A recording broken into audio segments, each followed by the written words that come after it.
दुश्मनी किससे है आपकी? विद्यासागर यादव से है, अखिलेश यादव से है, सुशील टिबड़ेवाल से, किससे? यार ये 2 नंबर का रुपया 1 नंबर का रुपया करने की साजिश। भारतीय सियासत में 18वीं लोकसभा का चुनाव जब धीरे धीरे गरमा रहा है तो हर सियासतदान अपनी अपनी सियासत को चमकाने में लगा हुआ है।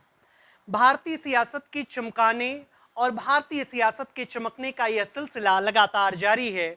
इस वक्त हम मौजूद हैं सीमावर्ती लोकसभा क्षेत्र महाराजगंज में, जहां समाजवादी पार्टी के भीतर इस सियासत के सबसे बड़े त्योहार में एक अलग ही घमासान मचा हुआ है। जिला अध्यक्ष विद्यासागर यादव ने समाजवादी पार्टी को इकलौती सफलता दिलाने वाले पूर्व सांसद कुंवर अखिलेश सिंह को निष्कासित कर दिया है।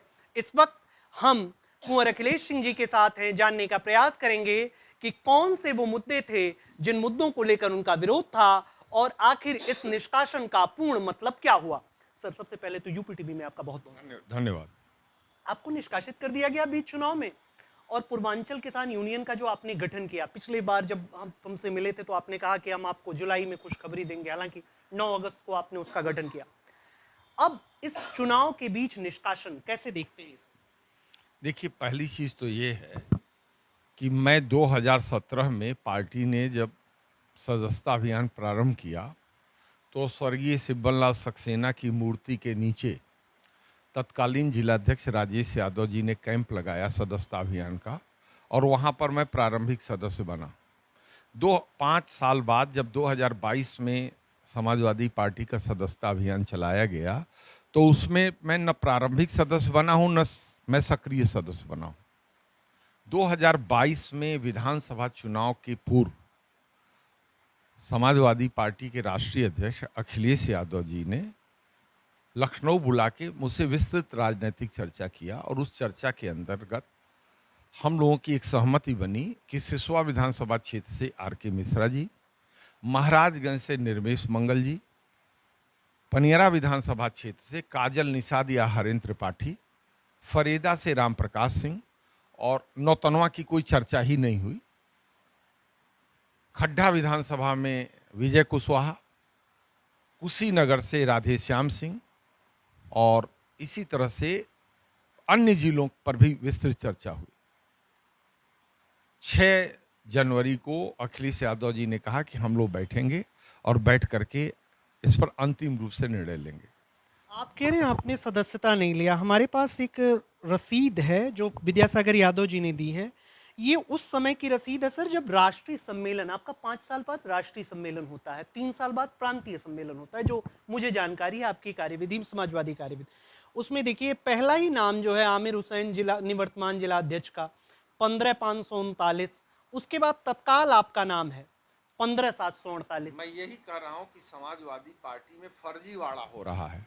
समाजवादी पार्टी में फर्जीवाड़ा हो रहा, उसका एक उदाहरण मैं आपको देना चाहता हूं कि जब लोकसभा के चुनाव समाप्त हो गए 2014 में, तो ये देखिए समाजवादी पार्टी की तरफ से एक रसीद काटी गई है, जिसमें इस रसीद को ले लीजिए, 1,41,000 रुपया हमसे सदस्यता शुल्क लिया गया है, जबकि 1 रुपये मैंने नहीं दिया है। ये 1 लाख बिना आपके रुपए दिए रसीद कट के आपके पास आ गई? मुझे दिया गया। ये 2 नंबर का रुपया 1 नंबर का रुपया करने की साजिश है। 2 नंबर का रुपया 1 नंबर करने की, मेरा आरोप है कि चुनाव आयोग को इसकी जांच करनी चाहिए, और विभिन्न राजनीतिक दल जो ये फर्जीवाड़े कर रहे हैं, ये फर्जीवाड़े बंद होने चाहिए। सर, जैसे आप जो कह रहे हैं, ये जो सदस्यता संख्या है, ये कब की संख्या है? ये मैं बता रहा हूं आप। ये जो आपको राष्ट्रीय सम्मेलन के लिए बुलाया गया, डेलीगेटों के लिए को बुलाया गया, ये किसकी यही मैं आपसे कहना, ये सदस्य संख्या तो ये भी है। 1 मिनट, यही बात मैं आपसे कहना चाहता हूं कि मैं समाजवादी पार्टी का फाउंडर मेंबर, जब समाजवादी पार्टी का गठन हुआ तो उस समय समाजवादी पार्टी की जो राष्ट्रीय कार्य समिति बनी, उस राष्ट्रीय कार्य समिति का मैं से सबसे कम उम्र का सदस्य था। ये मुझे माननीय मुलायम सिंह यादव जी का आशीर्वाद प्राप्त था।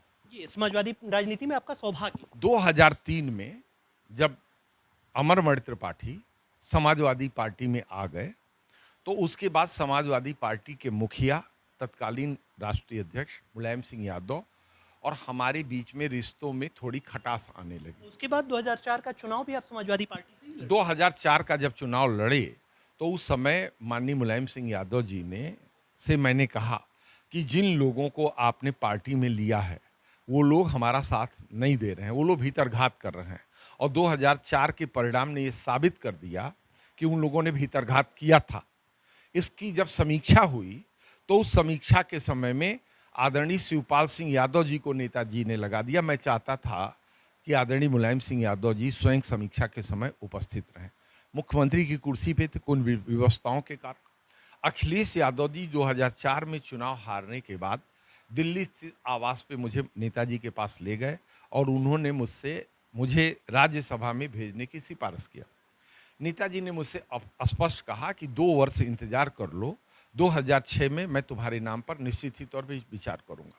2006 में रघुराज प्रताप सिंह सहित तमाम एमएलए लोग जो है वो मेरे पक्ष में थे, फिर भी अमरमणि के दबाव में मुझे राज्यसभा में नहीं भेजा गया।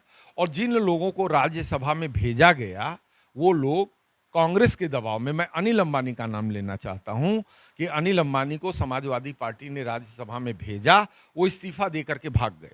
उसके पीछे की भी कहानी है कि उसके पीछे की कहानी ये है कि समाजवादी पार्टी तब फाउंडिंग चीजों से जूझ रही थी, आर्थिक समस्याओं से, क्राइसिस से जूझ रही थी।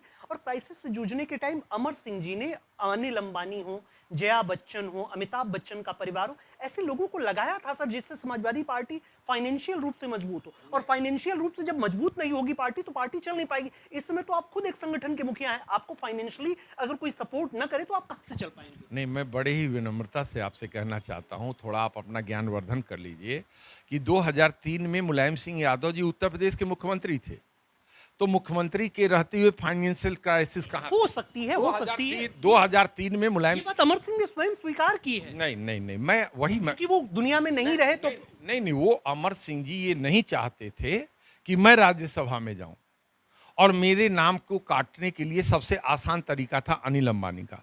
लेकिन अनिल अंबानी 1 साल भी राज्यसभा में नहीं रहे और यूपीए 1 की सरकार में ही सोनिया गांधी के सामने शरणागत होकर के वो इस्तीफा देकर के चले गए। इसी तरह से बनवारी लाल कंछल जी को राज्यसभा में भेजा गया, जिनका व्यापारियों के बड़े नेता माने जाते हैं। उनका समाजवादी पार्टी की राजनीति में कोई योगदान नहीं था, मैं बड़े ही स्पष्ट शब्दों में कहना चाहता हूं।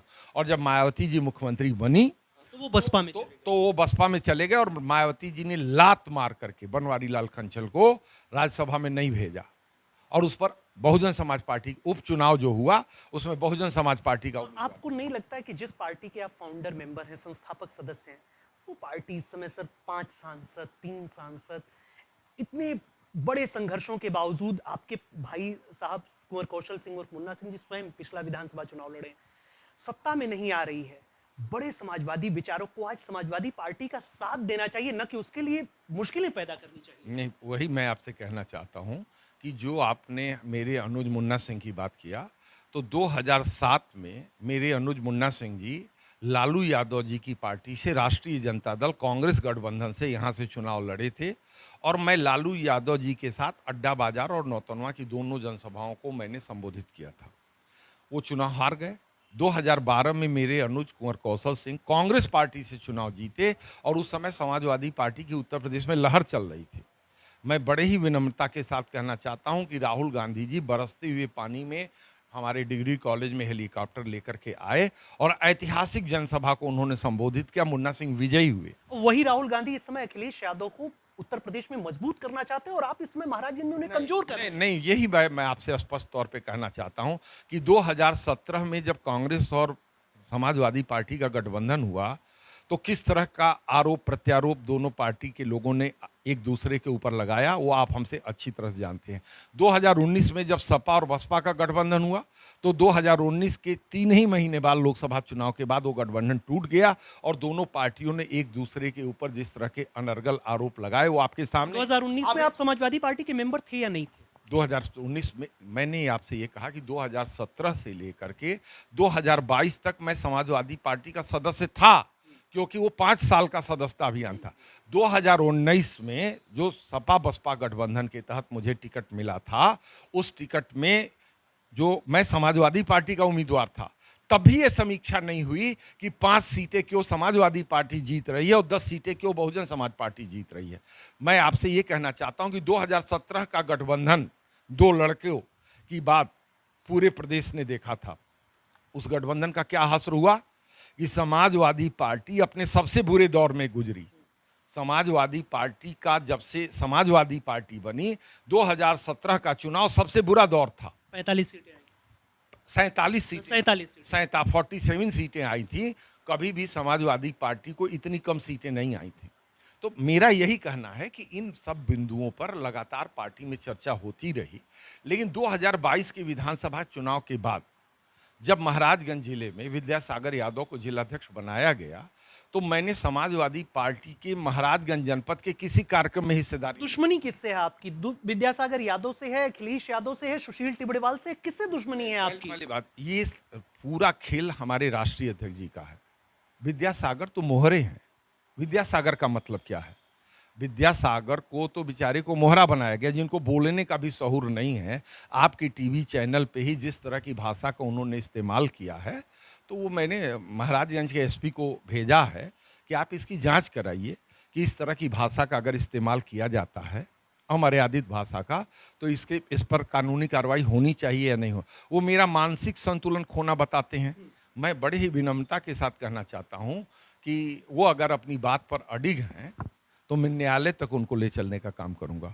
और मुझे फख्र है अपनी बुद्धिमत्ता पर, मुझे अपने ज्ञान पर फख्र है कि सरस्वती का आशीर्वाद मुझे प्राप्त है। सरस्वती का ऐसा आशीर्वाद प्राप्त है कि आप अपने भाई के लिए ही अब आप अपनी राजनीतिक कब्र खोद रहे हैं कि अब आपकी इन बातों को लेकर के अभी लोग कह रहे हैं क्या चुनाव लड़ेंगे? क्या आप सीधे सीधे बात कर रहे हैं, 24 का चुनाव क्या कुंवर अखिलेश सिंह लड़ेंगे? अभी आप 2022 में भारतीय जनता पार्टी ने देश की जनता से वादा किया था कि हम किसानों की आय को दुगना कर देंगे।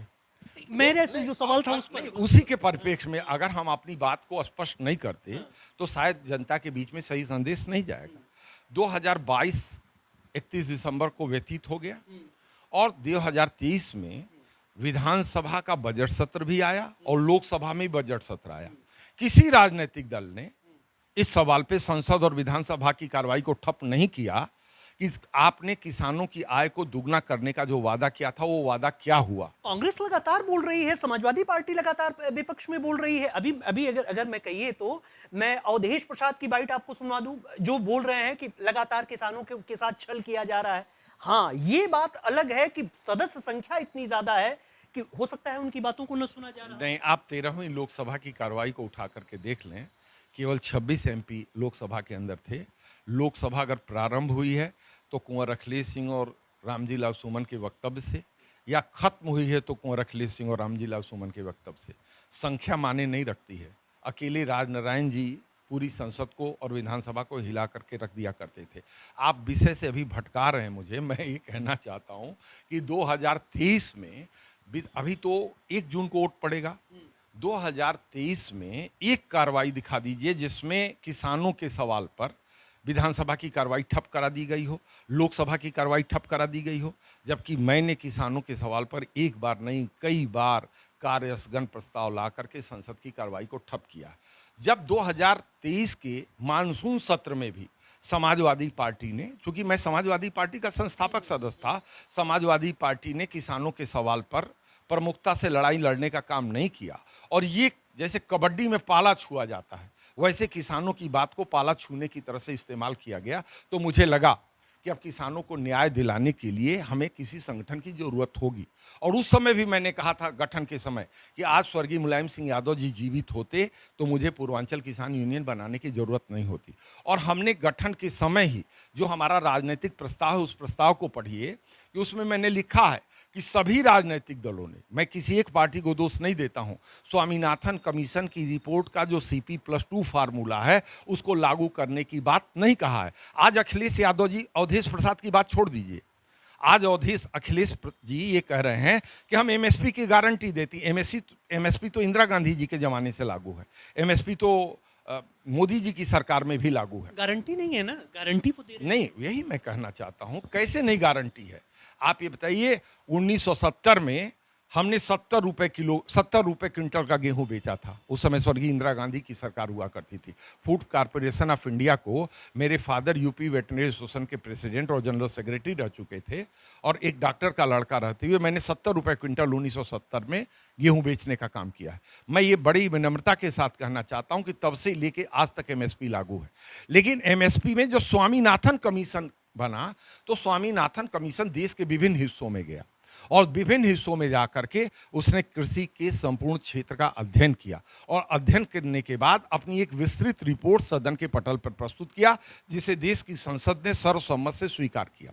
उसका जो CP+2 फार्मूला है, उसमें उसने किसान के परिवार के श्रम को भी जोड़ा है और खेती की लागत का मूल्य भी जोड़ा है, और इस आधार पे न्यूनतम समर्थन मूल्य होना चाहिए CP+2 फार्मूले के आधार पर 3100 रुपए क्विंटल धान का और 3150 रुपए गेहूं का।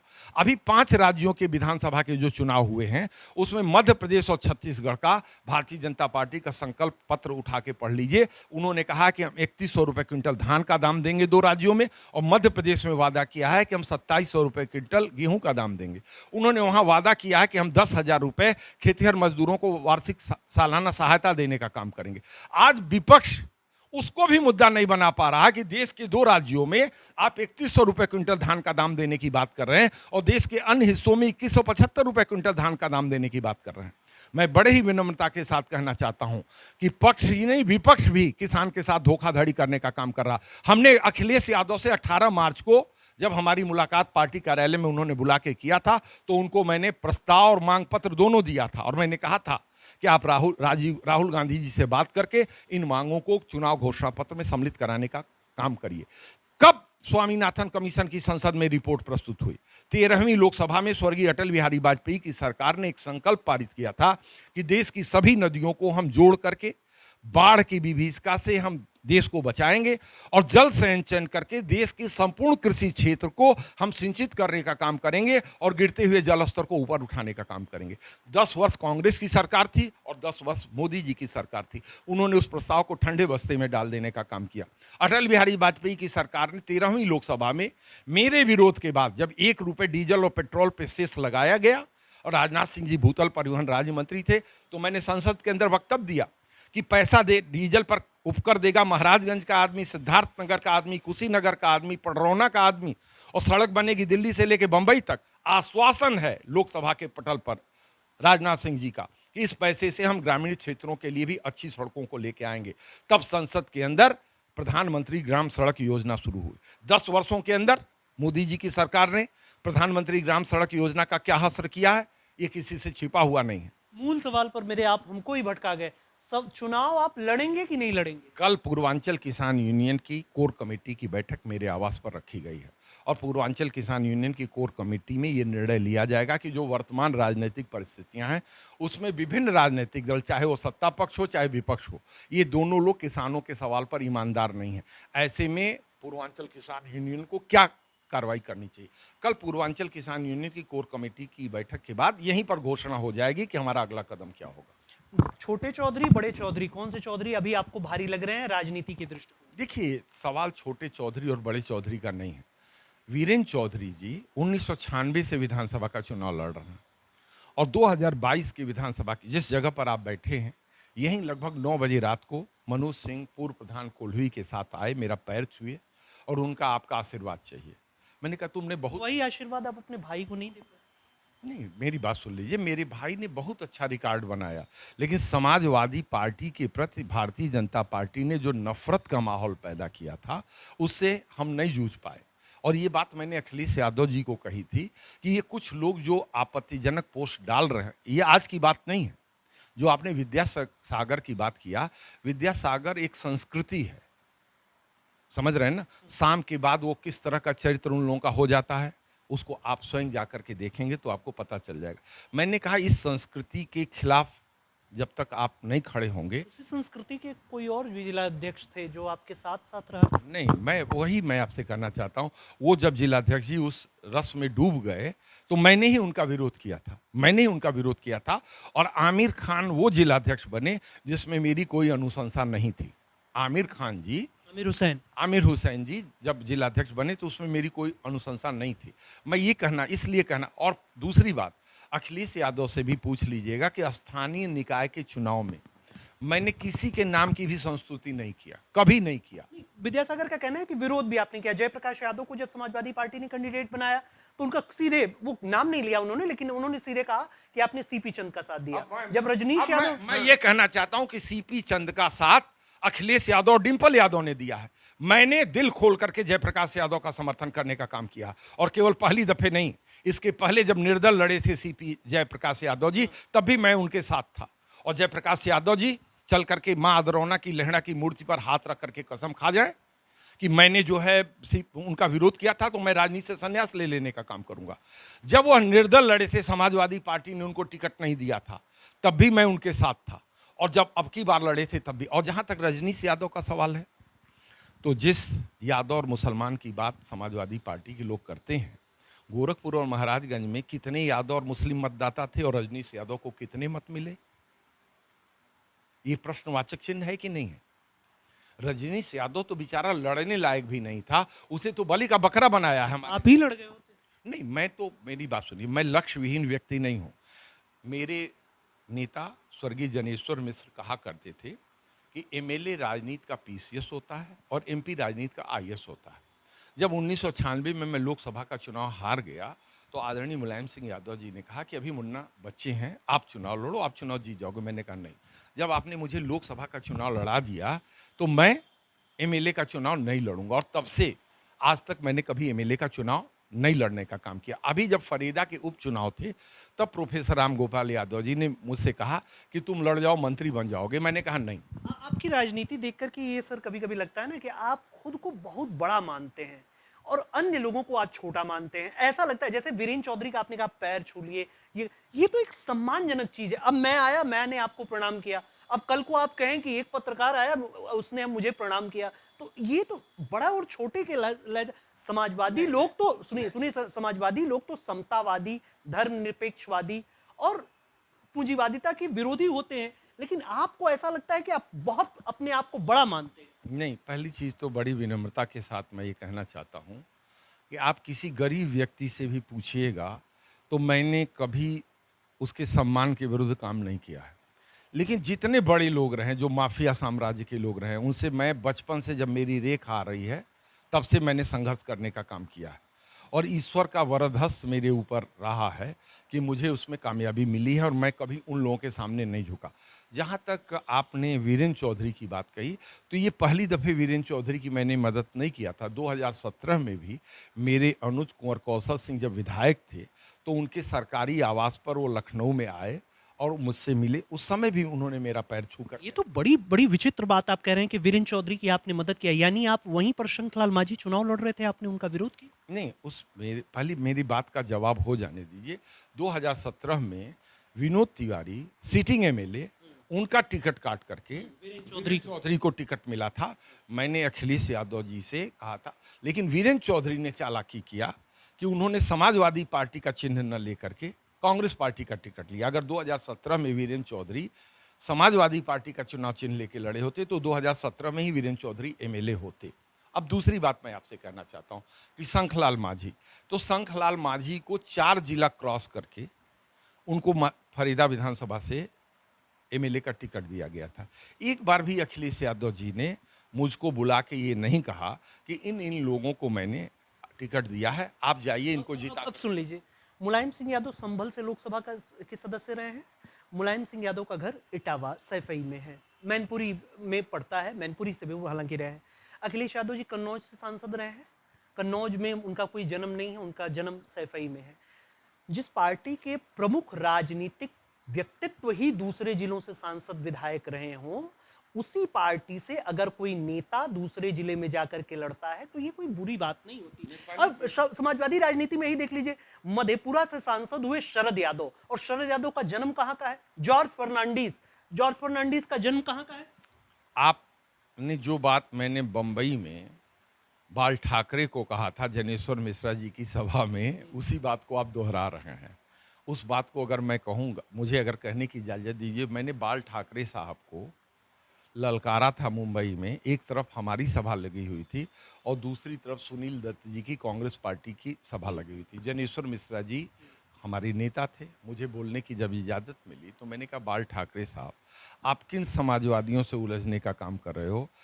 महाराष्ट्र में, मुंबई में हमारी इतनी ताकत है कि बिना उत्तर भारतीयों के यहाँ कोई सरकार नहीं बन सकती, अगर उत्तर भारतीय यहाँ इकट्ठे हो जाते हैं तो। लेकिन मैं गोरखपुर में आपको ले चलना चाहता हूँ, जहाँ मधुकर विनायक दीघे पिपराइच विधानसभा से 3 बार एमएलए रहे और उनकी पत्नी भी महाराष्ट्रियन नहीं है, वो गोरखपुर की ही महिला उनकी पत्नी रही है, एक भी महाराष्ट्रियन परिवार नहीं। मैंने कहा, जॉर्ज फर्नांडिस साहब एक बार नहीं कई बार, मधु लिमय जी बांका संसदीय क्षेत्र से एमएलए रहे हैं, और यही नहीं, जमुना प्रसाद बोस बंगाल के रहने वाले, वो उस समय जमुना प्रसाद बोस जी जो है वो बांदा से एमएलए रहे। उसके बाद सरस्वती अम्माल और अलमेंडू अम्माल, ये 2 लड़कियां जिनको डॉक्टर लोहिया केरल से लेके आए और उन्होंने उत्तर प्रदेश से उनको एमएलए बनाने का काम किया और कांग्रेस ने उनको एमएलसी बनाने का काम किया। ये समाजवादी, लेकिन आज वो समाजवादी पार्टी नहीं है। बड़ी ही विनम्रता के, डॉक्टर लोहिया के ज़माने में जीप नहीं हुआ करती थी, लोग बसों से चला करते थे और 64 संसद सदस्य लोकसभा में थे, 64 लोग, और कांग्रेस का एक छत्र साम्राज्य हुआ करता था। कांग्रेस का एक उस समय, आज क्या वो समाजवादी पार्टी है क्या? आज उस समाजवादी पार्टी में आज जो जिलाध्यक्ष जी हैं इस तरह की भाषा का अगर इस्तेमाल करते तो इनका क्या हश्र होता, मैं आपसे कहना चाहता हूं। और तब समाजवादी पार्टी में किसी अध्यक्ष की मनमानी नहीं चलती थी, लोकतांत्रिक दल के अंदर भी तानाशाही की प्रवृत्ति नहीं थी, किसी राष्ट्रीय अध्यक्ष की ये स्थिति नहीं थी। तब सुनते ही कि राष्ट्रीय महामंत्री हुआ करते थे सोशलिस्ट पार्टी में, राष्ट्रीय संयोजक हुआ करते थे, ये नहीं होते थे। साहब शब्द अगर समाजवादी सुन लेते थे तो कमरे के अंदर ही मार करने लगते थे। तो आज समाजवादियों ने तो अपनी भाषा ही बदल देने का काम किया। जिलाध्यक्ष ने कहा कि अखिलेश यादव भगवान है। मनुष्य भगवान हो सकता है क्या? मनुष्य भगवान हो सकता है क्या? ये चाटुकारिता रहेगी और समाजवादी पार्टी अपने को समाजवादी कहलाने का काम करेगी, ये कभी नहीं चलेगा। और केवल ये नहीं, देखिए संस्कार समाजवादी पार्टी के अंदर कूट कूट के भरे हुए हैं। जैसे आपने अभी इन तस्वीरों को कहा तो मैंने कहा, नहीं, अखिलेश यादव मेरे छोटे भ्राताश्री हैं, वो गलती करें, वो गलती करें। तस्वीर जो है ये नहीं, मैं उस व्यक्तित्व का व्यक्ति नहीं हूँ कि जीवन भर जहाँ साथ रहा हो वहाँ एक किसी गलती पर मैं तस्वीर निकाल करके या समाजवादी पार्टी का झंडा जलाने लगूं। उस समाजवादी पार्टी को हमने अपने खून पसीने से सींचने का काम किया है। अब दूसरी बात यहाँ तक है कि मुद्दों का सवाल है। मुद्दों का सवाल ये है कि मेरा ये मानना है कि देश में 70% किसान है। जब तक किसानों की आर्थिक स्थिति में सुधार नहीं होगा ये देश तरक्की के रास्ते पे नहीं जा सकता। 15 लाख करोड़ का कर्जा देश के उद्योगपतियों का माफ किया है नरेंद्र मोदी जी ने। ये हम नहीं करें, वही कह रहे हैं, ये सब कराने के लिए आप संसद जाना चाहते हैं कि नहीं जाना चाहते? यही मैं कहना चाहता हूं कि अखिलेश यादव ये कहे बात। अखिलेश यादव के द्वारा मुझे ये पता चला कि 15 लाख करोड़ रुपए का कर्जा देश के उद्योगपतियों का माफ किया है नरेंद्र मोदी जी ने।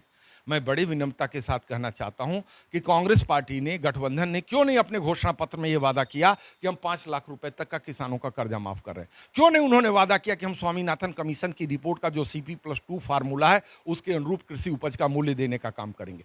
क्यों नहीं उन्होंने कहा कि देश को नदियों को जोड़ करके, बांध करके और जल संपूर्ण कृषि क्षेत्र को हम इतने वर्षों के अंदर सिंचित करने का काम करेंगे? जो बुनियादी सवाल हैं उस पर ये गोल मटोल रवैया अख्तियार किए हुए हैं। एक बात मैं और कहना चाहता हूं बड़े विनम्र, जो आपने कहा जब दलों की तानाशाही होगी तो आप संसद के अंदर अपनी बात को नहीं रख सकते हैं। आज दलों के अंदर जो तानाशाही, मैं सैल्यूट करता हूं मुलायम सिंह यादव जी को और सैल्यूट करता हूं अटल बिहारी वाजपेयी जी को। दोनों के नेतृत्व में मैंने काम किया है।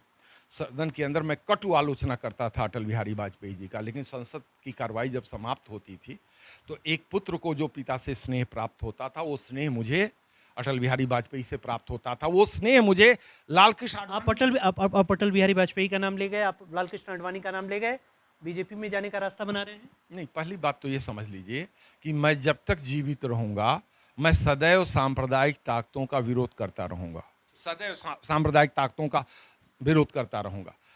आप व्यक्तिगत अगर किसी के अंदर गुण हैं तो उन गुणों की प्रशंसा करनी चाहिए। तो मैं कह रहा हूं व्यक्तिगत रिश्तों से आप जा सकते हैं कि नहीं जा सकते? नहीं, मैं यही कहना चाहता हूं अभी तो वो राज्यसभा भेज सकते हैं।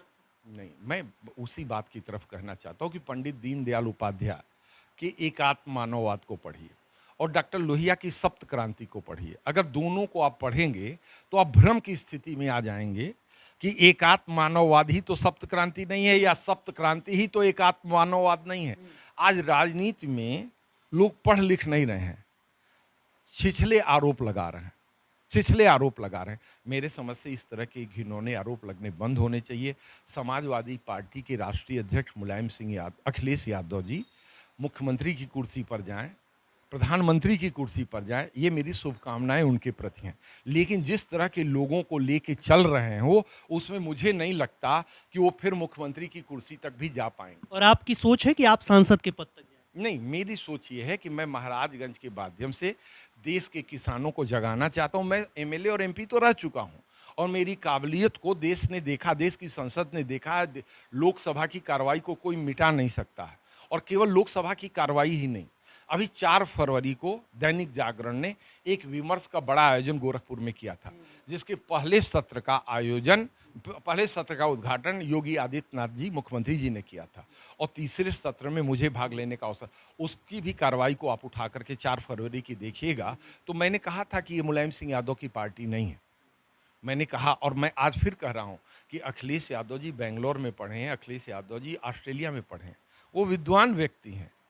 इसलिए मुलायम सिंह यादव ने कभी किसानों के साथ छल कपट नहीं किया। अखिलेश यादव से विनम्र आग्रह है कि आप किसानों के साथ छल कपट मत करिए, सीधे कहिए कि हम स्वामीनाथन कमीशन की रिपोर्ट का जो CP+2 फार्मूला है, उस फार्मूले के अनुसार कृषि उपज का मूल्य देश के किसानों को दिलाने का काम करेंगे। ये थे कुंवर अखिलेश सिंह, जिनका कहना था किसानों के आंदोलन के लिए मैं लगातार प्रयासरत रहूंगा और कल भारतीय किसान यूनियन की जो बैठक होगी, पूर्वांचल किसान यूनियन की जो बैठक होगी, उसमें नया निर्णय लिया जाएगा।